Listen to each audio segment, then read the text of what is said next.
नमस्कार, मैं हूं रवि शर्मा। दिल्ली में 5 साल की मासूम देवी के साथ क्या दरिंदगी हुई सब जानते हैं।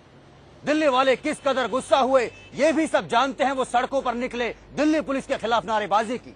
इस सिलसिले में दिल्ली पुलिस ने 2 लोगों को गिरफ्तार किया है, ये भी सब देख चुके हैं। मगर क्या किसी ने उन 2 दरिंदों को बोलते हुए सुना है?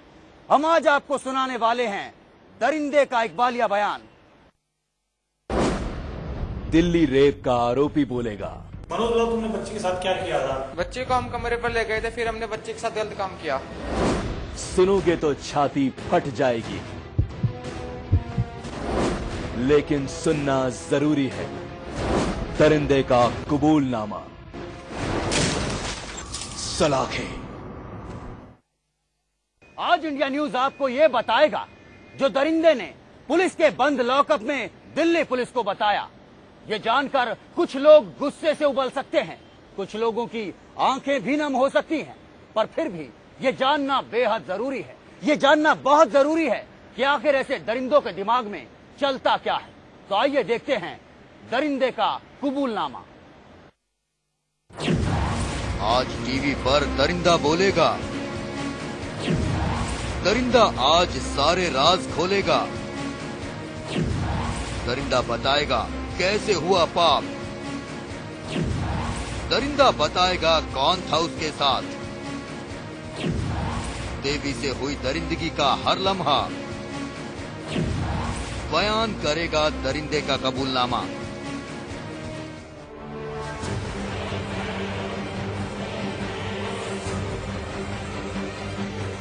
मासूम देवी के साथ बंद कमरे में क्या कुछ हुआ था? आखिर महापाप जैसे इस जुर्म का ख्याल दरिंदों को आया कैसे? कहां रची गई थी साजिश? कैसे और किसने बुलाया था देवी को अपने पास? किस चीज का उसे दिया गया था लालच? कहां बैठकर पी थी दोनों दरिंदों ने शराब? आज हर राज खुलेगा। आज इंडिया न्यूज आपको देगा दरिंदों की दरिंदगी भरी दास्तान से जुड़े हर एक सवाल का जवाब। वो सवाल जो बीते कई दिनों से दिल्ली पुलिस का दिमाग मथ रहे थे।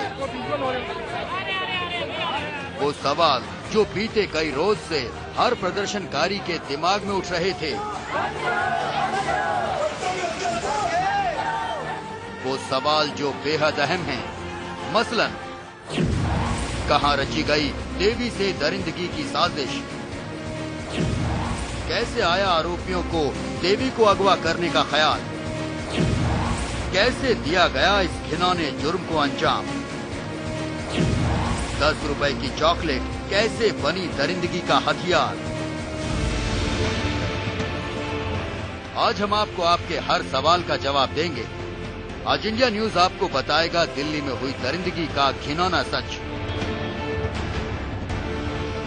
इंडिया न्यूज के पास है आपके हर एक सवाल का जवाब। वो जवाब जो आरोपी मनोज और प्रदीप ने सवालों के बदले दिल्ली पुलिस को दिए हैं।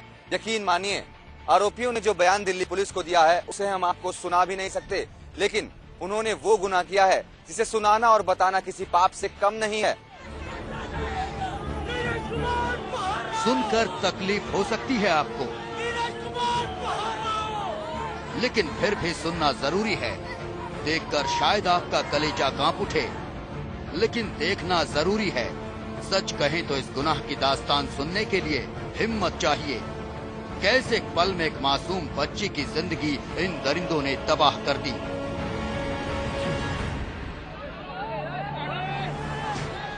एक चॉकलेट, जी हाँ, महज 10 रुपए की एक चॉकलेट को चारा बनाकर इन दोनों आरोपियों ने 5 साल की एक मासूम बच्ची का शिकार कर डाला। आरोपी मनोज ने अपने इकबालिया बयान में पुलिस को बताया है कि उन्होंने मासूम देवी को एक चॉकलेट का लालच देकर अपने बेसमेंट में बने कमरे में बुलाया और इसके बाद उन्होंने उस गुनाह को अंजाम दिया जिसे सुनकर इंसानियत भी शर्मिंदा है। अभय पराशर और वरुण जैन के साथ मनोज वर्मा, इंडिया न्यूज, दिल्ली। आखिर कैसे कोई 5 साल की किसी मासूम में हवस तलाश सकता है? आखिर कैसे कोई दरिंदा किसी 5 साल की मासूम बच्ची पर हाथ डाल सकता है? क्या हाथ नहीं कांपे होंगे दरिंदों के जब वो हाथ बड़े होंगे 5 साल की मासूम देवी का गला दबाने के लिए? क्या कुछ सोचते हैं ये दरिंदे? ये जानना बेहद जरूरी है। और ये जानने के लिए जरूरी है कि आप ये पूरा कबूलनामा देखें। यकीनन जब आप ये पूरा कबूलनामा देख चुके होंगे, आपका दिल दर्द से भरा हुआ होगा। इंडिया न्यूज पर दरिंदे का कबूलनामा, क्या कुछ हुआ था देवी के साथ, सुनिए आज।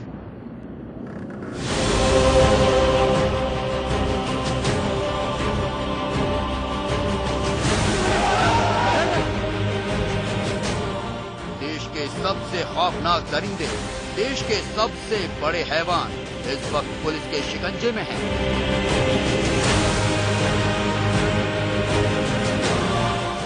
इन दोनों तस्वीरों में देख लीजिए, यही हैं दिल्ली की देवी के मनोज और प्रदीप नाम के वो दो गुनहगार जिन्होंने रेप की ऐसी घिनौनी वारदात को अंजाम दिया जिसकी असलियत सुनने वालों का कलेजा फट जाएगा।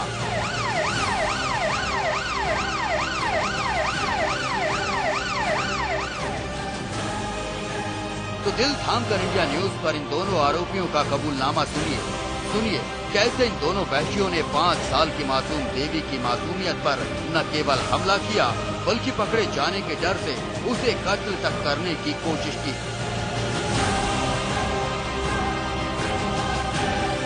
दिल्ली ने अब तक गुनाहों की फहरिस्त में मौजूद तमाम सितम देखे होंगे, लेकिन आज दिल्ली वाले जो कबूलनामा सुनेंगे वो आज से पहले कभी किसी ने कहीं नहीं सुना होगा। दिल्ली पुलिस की गिरफ्त में आए इन दोनों आरोपियों ने कबूल किया है कि किन हालातों में इन दोनों ने देवी की मासूमियत पर हमला किया।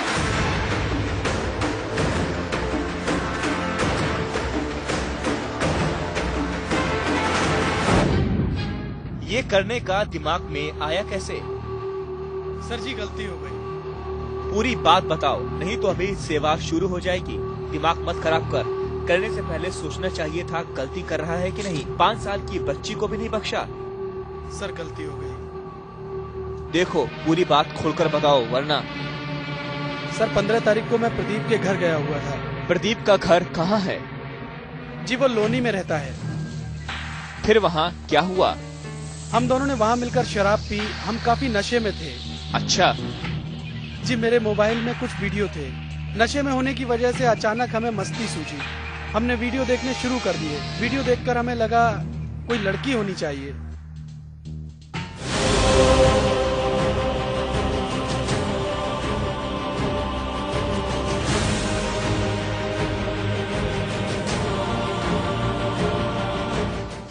आरोपी मनोज और प्रदीप दोनों ने पहले मिलकर जमकर शराब पी। दोनों नशे में डूब चुके थे और इसी नशे में उन पर हवस का भूत सवार हुआ। दोनों ने पहले मोबाइल फोन में अश्लील वीडियो देखे और वीडियो देखने के बाद दोनों पर हवस का भूत इस कदर सवार हुआ कि दोनों सेक्स करना चाहते थे और इसी मंसूबे को पूरा करने के लिए वो दोनों निकल पड़े।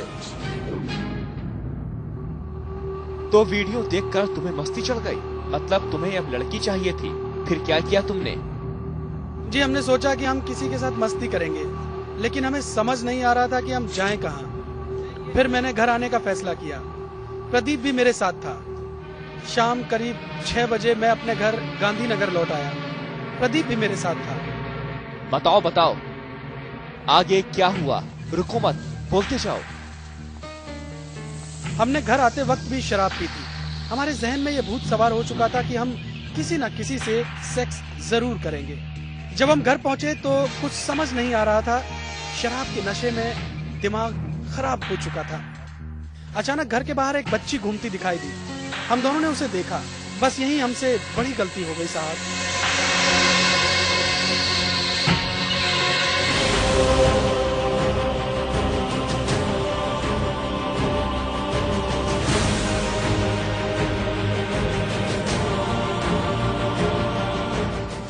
मासूम देवी घर के बाहर खेलने के लिए निकली थी।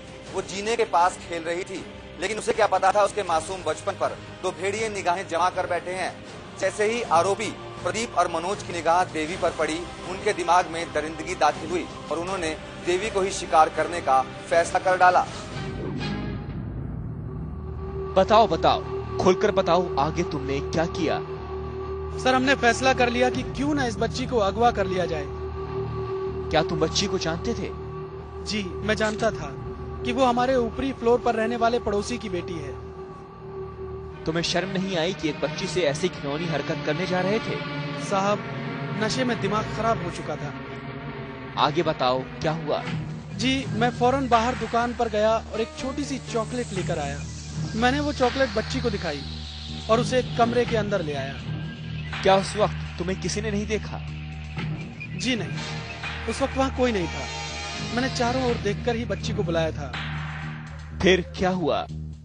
बच्ची को कमरे में लाकर मैंने कमरा अंदर से बंद कर दिया और फिर उससे गंदा काम किया। अब तेरे अंदर शर्म, लिहाज, इंसानियत कुछ भी नहीं है क्या? साहब, मैं हवस में अंधा हो चुका था। प्रदीप क्या कर रहा था? जी, वो उस वक्त कमरे में ही मौजूद था। वो बाहर की हरकत पर नजर रखे हुआ था।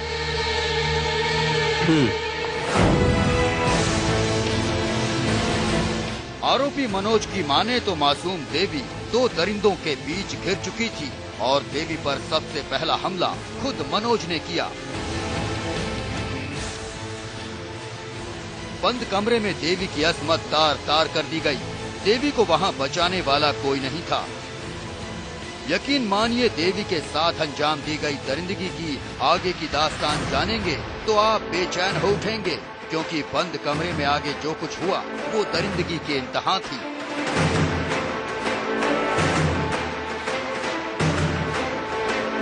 मनोज वर्मा के साथ अभय पराशर, दिल्ली, इंडिया न्यूज।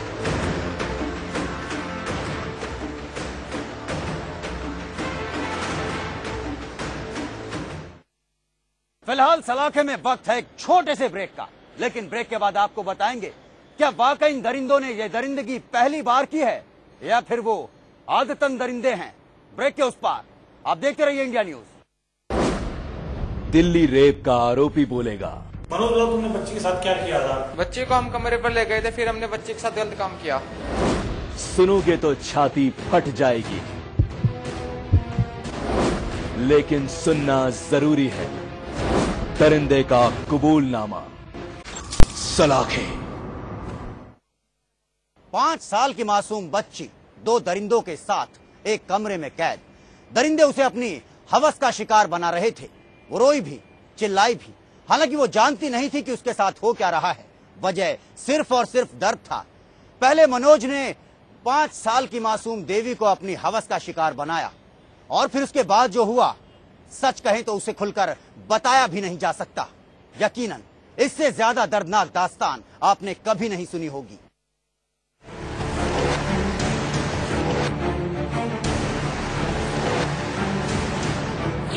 गांधीनगर में रहने वाले मनोज के घर का ये कमरा 15 तारीख की शाम भी कुछ इसी तरह से बंद था।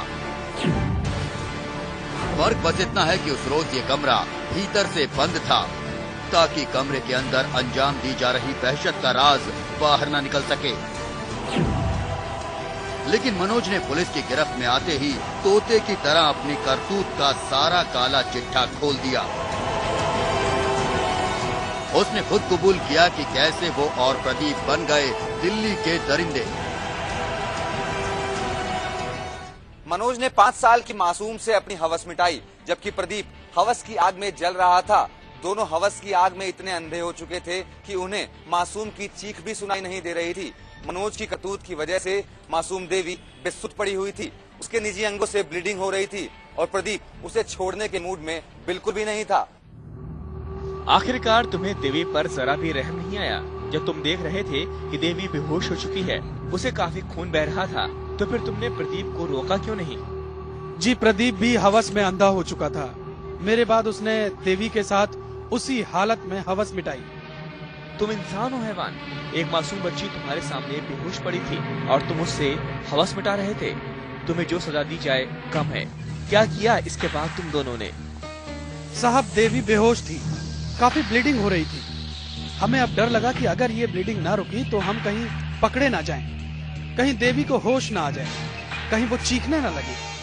कबूलनामे में सबसे ज्यादा खौफनाक वो खुलासा है जो आरोपी मनोज ने इसके बाद किया। असल में आरोपी मनोज और प्रदीप देवी की अस्मत पर हमला करने के बाद घबरा गए और देवी के निजी अंगों से हो रही ब्लीडिंग को रोकने के लिए उन्होंने जो भी कुछ किया वो हम आपको बता भी नहीं सकते, लेकिन उन्होंने देवी को जान से मारने की कोशिश की। ऐसा तो कोई दरिंदा भी नहीं कर सकता जो तुम दोनों ने किया। इसके बाद आगे क्या हुआ? हम घबरा चुके थे, हमें लगा कि हम पकड़े जाएंगे। लिहाजा मैंने फैसला किया कि लड़की को मारकर भाग लें। मैं कमरे के बाहर आ गया और मैंने प्रदीप से कहा कि वो लड़की का गला घोंटकर उसकी हत्या कर दे। फिर प्रदीप ने क्या किया? वो भी काफी घबराया हुआ था, बच्ची पहले से ही बेहोश थी। प्रदीप गया और उसने गला दबाया भी। उसे लगा कि बच्ची मर चुकी है। वो बाहर आ गया। हमने दरवाजे पर बाहर से ताला लगाया और फिर वहाँ से फरार हो लिए। तुमने कहाँ जाने का फैसला लिया? जी मुझे कुछ समझ नहीं आया। उस वक्त करीब 7:30 बज रहे थे। मुझे ध्यान आया कि स्वतंत्रता सेनानी एक्सप्रेस 8:30 बजे के बाद बिहार के लिए रवाना होती है। क्यों ना हम घर भाग जाएं। हम दोनों वहाँ से निकल लिए। ये यहाँ से 15 तारीख की शाम को स्वतंत्रता सेनानी एक्सप्रेस ट्रेन पकड़ी थी इसने दिल्ली से। वहाँ से वो छपरा होते हुए 16 तारीख की शाम को अपने पैतृक गांव में पहुंचा था। देवी को मरा समझकर दोनों आरोपी बिहार के लिए रवाना हो गए। उन्हें उम्मीद थी कि पुलिस उन तक नहीं पहुंच पाएगी, लेकिन वो ये भूल गए कि कानून के शिकंजे से बच पाना किसी के लिए भी मुमकिन नहीं है। पुलिस ने जांच शुरू की और दोनों को बिहार से गिरफ्तार कर लिया। फिलहाल प्रदीप और मनोज पुलिस के शिकंजे में हैं और मनोज ने देवी के साथ जुर्म की दास्तां कबूल कर ली है। वरुण जैन और अभय पराशर के साथ मनोज वर्मा, इंडिया न्यूज, दिल्ली। जिस हैवानियत के साथ इस वारदात को अंजाम दिया गया, उससे तो गुनाहों का देवता भी शर्मा जाए। जिस दरिंदगी के साथ ये वारदात अंजाम दी गई, उससे शैतान को भी दहशत हो जाए। मगर दोनों आरोपियों के हाथ नहीं कांपे इस गुनाह को अंजाम देते हुए। इससे साफ होता है कि ये दोनों आम इंसान हैं भी नहीं, ये वहशी हैं, दरिंदे हैं। और इन दोनों का इतिहास ये बताता है कि ये पहली बार नहीं है जब उन्होंने ऐसे किसी गुनाह को अंजाम दिया या देने की कोशिश की।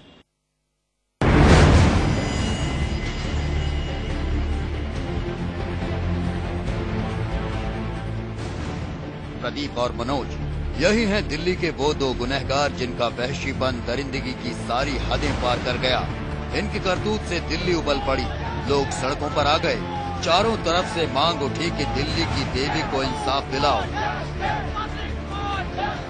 दरिंदों को सामने लाओ। दिल्ली पुलिस ने कार्रवाई तेज की। जांच में मिली जानकारी की बिना पर पुलिस ने मनोज को मुजफ्फरपुर उसकी ससुराल से घर दबोचा। बिहार पुलिस और दिल्ली पुलिस की टीमों ने मिलकर मनोज सन ऑफ बिंदेश्वर शाह को उसके ससुराल गांव चिकनौता, जिला मुजफ्फरपुर से गिरफ्तार किया।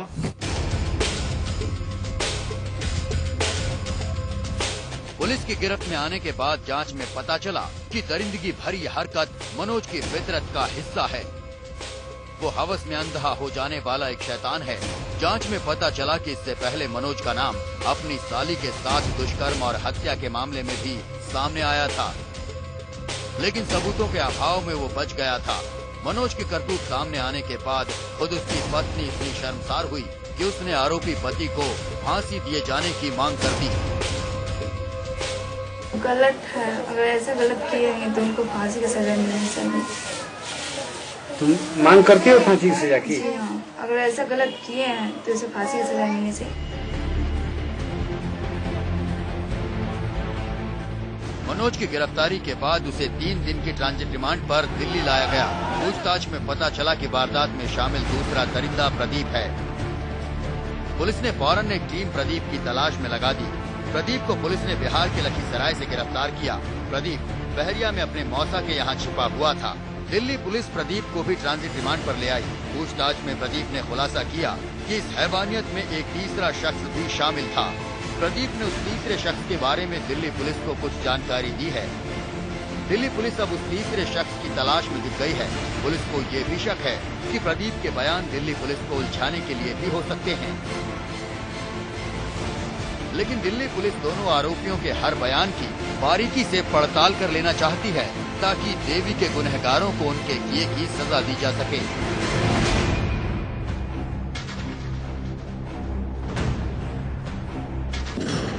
प्रदीप पहले से था पापी, पहले भी दी थी दरिंदगी अंजाम। जांच में सामने आया है कि प्रदीप का नजरिया मासूम बच्चियों को लेकर काफी समय से खराब रहा है। शेखपुरा में मासूम बच्चियों से छेड़खानी के आरोप में उसे समाज से बहिष्कृत किया जा चुका था। इतना ही नहीं, दुष्कर्म के एक मामले में वो पहले भी जेल जा चुका है। प्रदीप के शिकंजे में आने के बाद खुद उसकी भाभी ने प्रदीप को फांसी देने की मांग की है।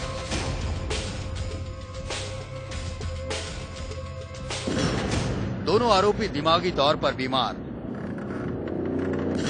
दोनों हैं समाज के गुनहगार।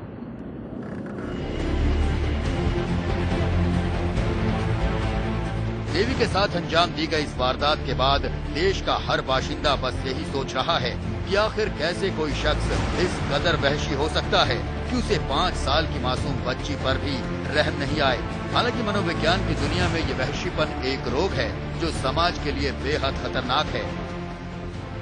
तो ये देखा गया है कि जो लोग बहुत अधिक एक्साइटेड रहते हैं, छोटी छोटी बात पर उनको बहुत गुस्सा आ जाता है, या दूसरे इंसान को वो इंसानी नज़र से नहीं देखते और ये सोचते हैं कि किसी भी इंसान को हमने इस्तेमाल करना है, ये इस तरह की जो मानसिकता है ये बचपन में भी दिखने लगती है। खासतौर पे कंडक्ट प्रॉब्लम्स दिखने लगती हैं, जहाँ पे बच्चे झूठ बोलना लगते हैं, चोरी चकारी करने लगते हैं, दूसरे बच्चों को बुली करने लगते हैं, दूसरों को दुख देके उनको एक आराम सा महसूस होने लगता है। मनोवैज्ञानिकों की माने तो ऐसे हैवान जब नशे में डूब जाते हैं तो और शैतान बन जाते हैं, और फिर ये किस हैवानियत को अंजाम दे दें कहना मुश्किल है। और ये भी देखा गया है कि जब आप शराब के नशे में होते हैं तो आपके अंदर डिसइनहिबिटेड बिहेवियर दिखता है, यानी आप अपनी इम्पल्सेस को कंट्रोल करने में और अधिक असहाय हो जाते हैं। तो एक और तो आपका स्वभाव और प्रवृत्ति ऐसी है जहां पर आप एग्रेसिव हैं, दूसरे का इस्तेमाल करना चाहते हैं, दूसरी तरफ आप इस तरह की चीजें देख रहे हैं, चाहे वो पोर्नोग्राफी है, चाहे वो इस तरह का अश्लील मटेरियल है जो कहीं ना कहीं आपको और उत्तेजित करता है। और तीसरा, जब आप नशे में चूर होते हैं तो और अधिक डिसइनहिबिटेड हो जाते हैं। तो कहीं ना कहीं इस तरह के लोग जो हैं वो ज्यादा वल्नरेबल हो जाते हैं दूसरों को एक्सप्लॉइट करने के। दिल्ली के दोनों गुनहगारों की दरिंदगी दिल्ली वालों के सामने है। अब दिल्ली वालों को इंतजार है तो उस पल का जब इन दोनों को इनके किए की सजा मिलेगी, कि फिर कोई शैतान किसी मासूम देवी की ओर देखने से पहले भी एक नहीं बल्कि 100 बार सोचे। खुशबू राजपूत के साथ अभय पराशर, दिल्ली, इंडिया न्यूज।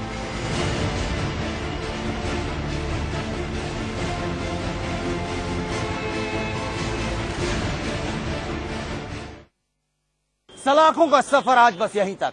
रवि शर्मा को दीजिए इजाजत, लेकिन आप बने रहिए इंडिया न्यूज के साथ।